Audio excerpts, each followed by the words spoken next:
What is happening, everybody? James Hancock here. I'm back with the box office breakdown for Sunday, August 23rd, where in spite of several newcomers, once again, Spidey reigns supreme at number one. Brand New Day has now grossed $855 million in the domestic market and is enjoying a global tally of $2.22 billion. The question now is whether or not Spider-Man Brand New Day can overtake Star Wars The Force Awakens as the all-time great domestic box office champ. Because back in 2015, unadjusted for inflation, The Force Awakens grossed $936 million just at the domestic box office. Remember that bygone era when Star Wars was still popular? The Mandalorian and Grogu's final domestic box office total was $177 million. In any case, getting back to Spidey, Sony Pictures is going to be rolling around naked in $100 bills the rest of the year, but we also had a few newcomers this past weekend. Insidious Out of the Further opened at $25 million.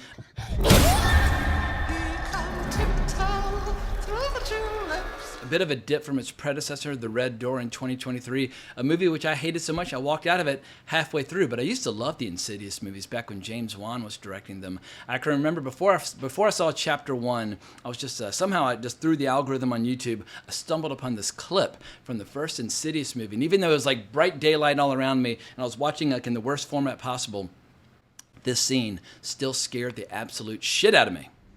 I can still hear that voice.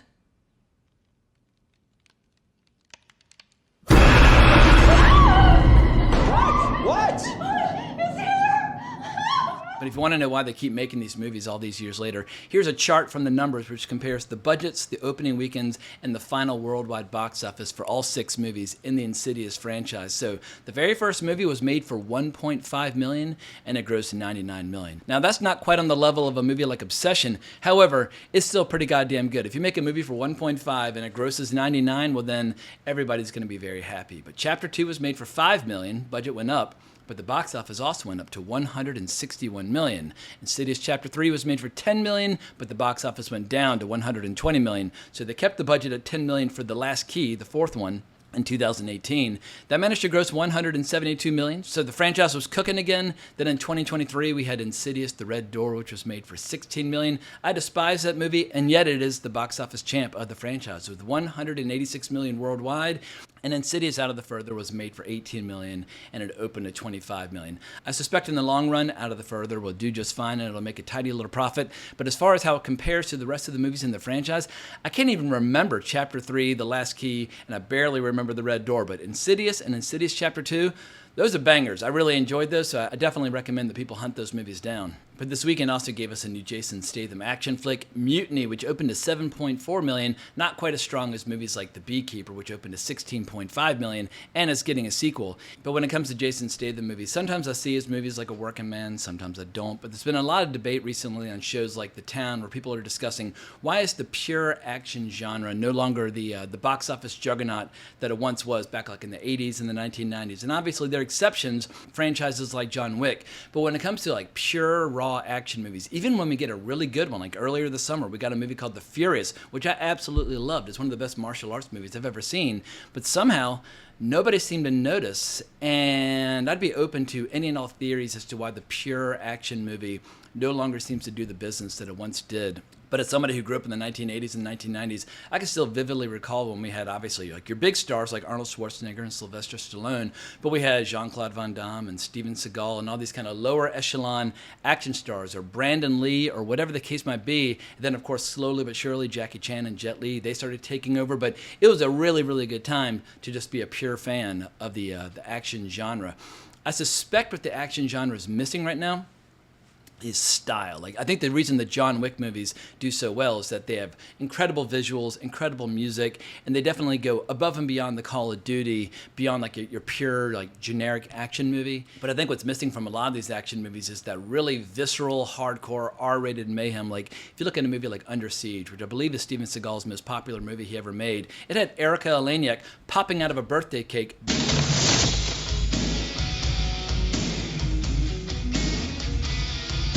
Whoa, okay, now we can go back to Steven Seagal breaking people's arms, but it gave you that little something extra. Or you'd see a movie like RoboCop, which obviously is like much more of like a science fiction movie, but it is a badass action movie, but it also has all that social satire and incredible music by Basil Polidorus, and has all that interesting kind of 80s commentary going on.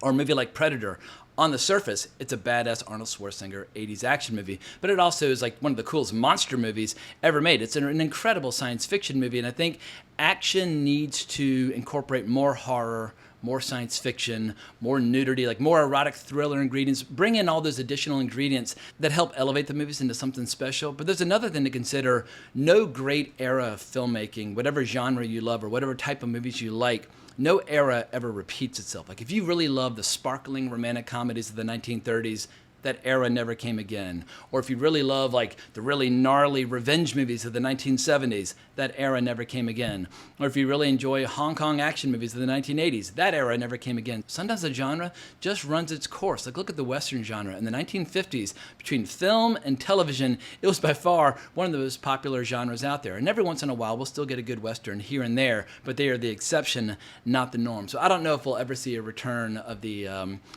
great heyday of the action genre in the 1980s and the 1990s. But moving on to some other movies in the top 10. But speaking of R-rated mayhem, Christopher Nolan's The Odyssey, it's consolidating its position as the highest-grossing R-rated movie ever made. It's at $1.44 billion worldwide. And just for my own selfish purposes, I wonder which filmmakers out there are going to look at the success of The Odyssey and say, I too would like to make a big-budget R-rated sword and sandal movie, whether it's based in history or mythology or whatever the case might be. There's clearly an audience for this kind of movie, but I can remember in the 1980s and 90s when an R rating was considered good for business as opposed to bad for business. In like the early part of the 21st century, between like the Lord of the Rings and the Harry Potter movies and like the influx of superhero movies, suddenly PG-13 became big business. And obviously the numbers speak for themselves, but it led to just this river of kind of bland, generic, family-friendly, inoffensive slop, which I can't stand. Like, there are very few PG-13 movies out there that I love and adore. I actually prefer like a pure and wholesome PG movie over a PG-13 movie, which just feels like a series of creative compromises masquerading as a movie. But who knows? Maybe there's a filmmaker out there right now who's like in their 20s or 30s, just like, dude, you ain't seen nothing yet. You thought The Odyssey was cool? Wait until I get my hands on something like Neil Gaiman's adaptation of Norse mythology, which is a riveting read. It is wildly entertaining. If you like Greek mythology but have never dipped your toes into the world of Norse mythology, Neil Gaiman basically took all of his favorite Norse mythology stories and told them in his own voice. Very readable, very entertaining, and weird as fucking shit. And even though people have seen quite a lot of Thor, Loki, and Odin in the MCU, the interpretation of the characters in traditional Norse mythology is so different from what we've seen in superhero movies. I think people would be primed and ready for a really cool adaptation of traditional Norse mythology. But what else is out there? Oh, there's the one new release which I saw this past week, which was so boring I walked out halfway through. I had really high hopes for it, but it was Hotspot, a kind of dystopian, futuristic sci-fi movie about a world dominated by AI. And the trailer made it look really stylish and cool. And the movie definitely has its moments, but I'd seen the director's earlier movie, The Lure, which is all about carnivorous and also kind of nymphomaniac mermaids. And it was a pretty wild movie.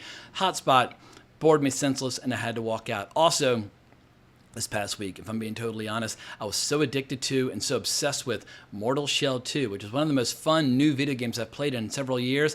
I really couldn't think about or do anything else apart from just playing Mortal Shell 2 over and over again.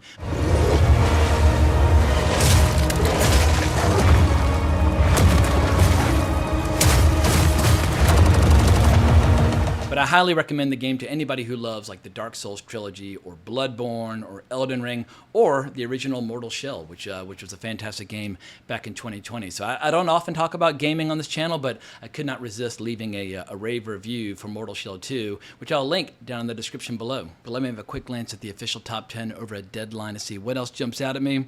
End of Oak Street. This movie looks like it's rapidly running out of gas. And the good news is the director has already booked his next gig, They Follow, which is the sequel to It Follows. So as the old expression goes, before your next movie comes out, you always want to get underway or book your next gig just in case your movie underperforms. And yeah, End of Oak Street, for whatever reason, I did not see it because it just looked, well, for a variety of reasons, it just didn't appeal to me.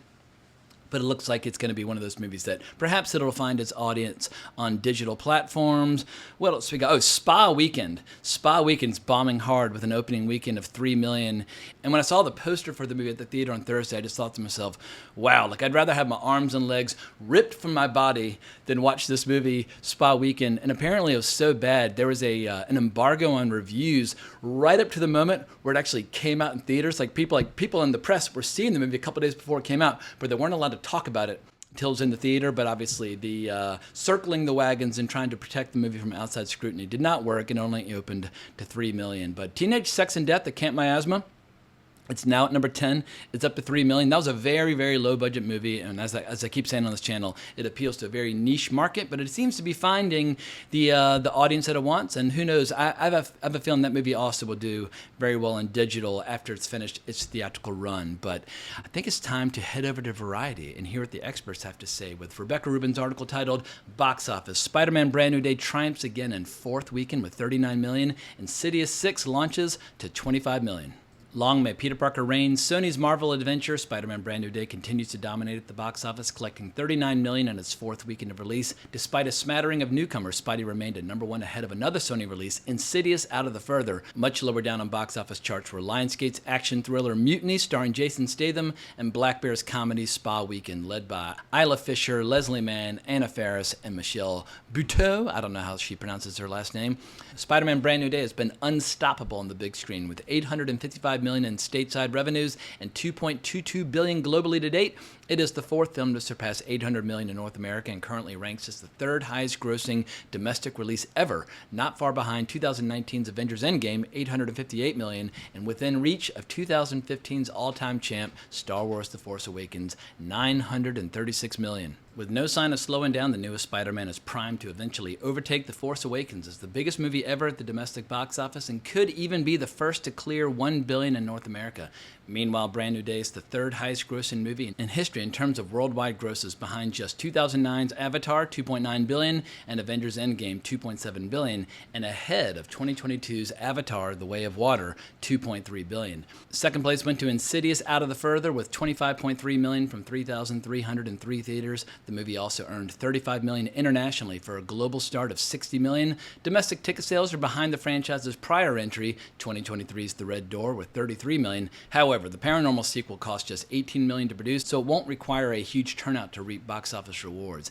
Insidious revolves around a purgatorial place inhabited by the tortured spirits of the dead, and has been commercially successful for Sony and Blumhouse, with the 5 prior installments having generated a combined $800 million worldwide against low budgets. While the 2013 sequel, Insidious Chapter 2, maintains the record for the biggest debut in the franchise with $40 million, The Red Door ranks as the highest grossing installment to date with $189 million worldwide. The drop from the previous installment's opening in July 2023 is substantial, but typical of these sequels, says David A. Gross, who publishes the box office newsletter Franchise Re. In general, he notes, the horror audience is thoroughly engaged. The Odyssey landed at number 3 with a remarkable $19.5 million in its 6th frame, a decline of just 17% from the weekend prior. Christopher Nolan's blockbuster is the second biggest movie of the year, as well as the highest grossing R-rated movie of all time, with $539 million in North America and $1.44 billion worldwide to date.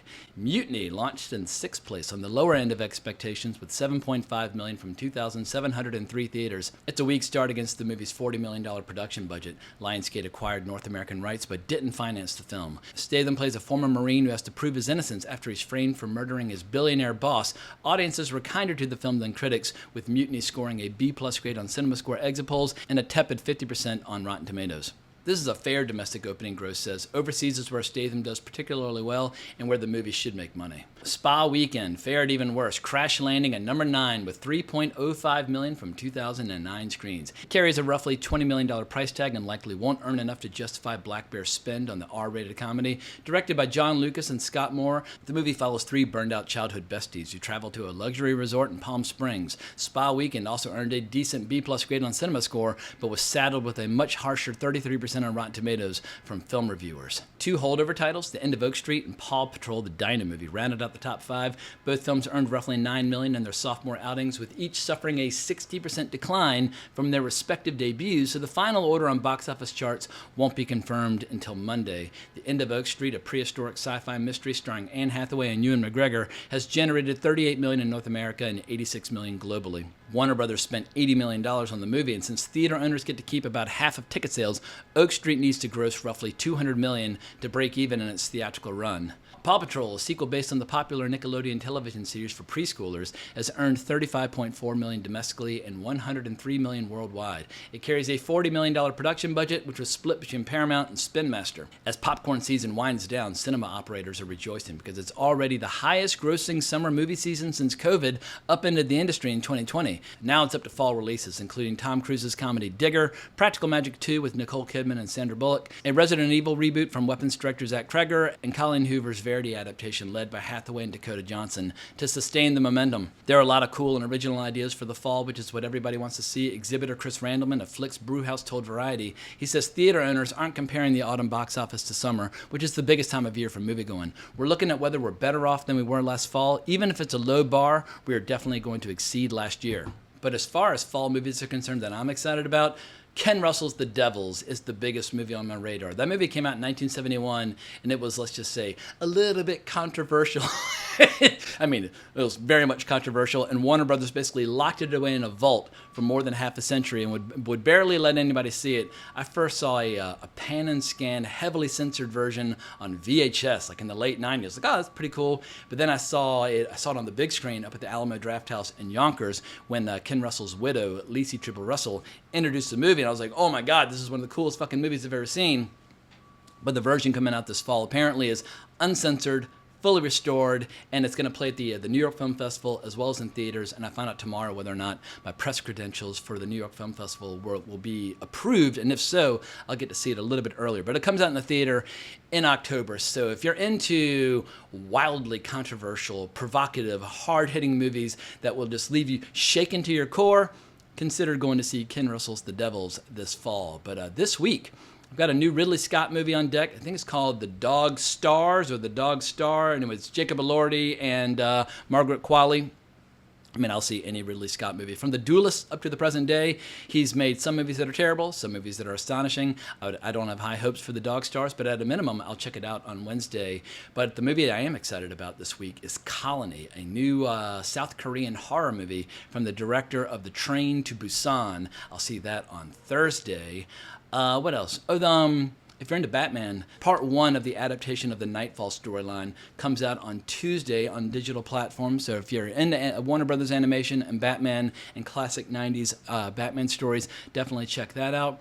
And what else? Oh, and I've got a giant, like 2.5-hour video about the big sleep that I recorded with Simon O'Neill, which will be coming out toward the end of the week, and that'll probably be like Friday or Saturday or something like that. In any case, it's going to be a busy week on this channel, but it's all stuff that I'm excited about and I'm looking forward to discussing. But I hope everybody will have an amazing week, and if you enjoyed this video, please consider liking, subscribing, hitting that notification bell, becoming a member, all that good stuff, and more importantly, as always, onwards and upwards.